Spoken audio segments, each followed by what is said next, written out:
এই ধরনের সিকিউরিটি লকগুলো কিভাবে খুলবো আমরা কম্পিউটার ল্যাপটপ ছাড়া সেটা আমি দেখাচ্ছি আপনাদেরকে। দেখতে পারতেছেন আমরা এভাবে উপরের বাটনটা আর স্টার বাটনটা চেপে ধরবো। এই যে দেখতে পারতেছেন একসঙ্গে চেপে ধরে আবার স্টার বাটনটা প্রেস করতে হবে। এই যে দেখুন একবার দিলাম হলো না, তাই এভাবে চেষ্টা করতেই থাকতে হবে যতক্ষণ খুলেনি। তো আবারও আমি দেখাচ্ছি আপনাদেরকে। এই যে দেখতে পারতেছেন আবারও এভাবে ধরতে হবে, একই সিস্টেমে বারবার করতে হবে। দেখুন আমি 2বার চেষ্টা করলাম, আরও দেখাচ্ছি। এই যে দেখুন এভাবে আবারও ধরতে হবে। এই যে দেখুন হলো না, তো আবারও চেষ্টা করতে হবে। দেখতে পারতেছেন আমি একসঙ্গে চেপে ধরলাম, ধরার পরে আবার স্টার প্রেস করলাম। এই যে খুলে গেল, এই যে দেখতে পারতেছেন খুলে গেছে। এই যে ওকে হয়ে গেছে। এই যে দেখুন কাজ করতেছে।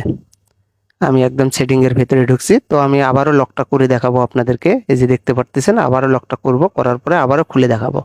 এই যে এখানে চাপ দিয়ে আবারও লকটা করলাম, করার পরে আবারও আমি আপনাদেরকে দেখাচ্ছি। এই যে দেখুন আবারও চেপ দিয়ে ধরতে হবে। এই যে একসঙ্গে চেপে ধরতে হবে, একসঙ্গে না হলে হবে না। এই যে দেখুন আবারও আমি চেষ্টা করব, হলো না। এই যে দেখুন একসঙ্গে চেপে ধরতে হবে এইভাবে। এই যে এইভাবে ধরলাম। এই যে দেখুন খুলে গেল আবারও। এই যে খুলে গেছে। তো ঠিক এভাবে আমরা সিকিউরিটি লকগুলো খুলতে পারবো সাময়িক সময়ের জন্য, যদি সেভ করা নাম্বারগুলো থাকে। তো আসলে ফরম্যাট করতে গেলে সবকিছু ডিলিট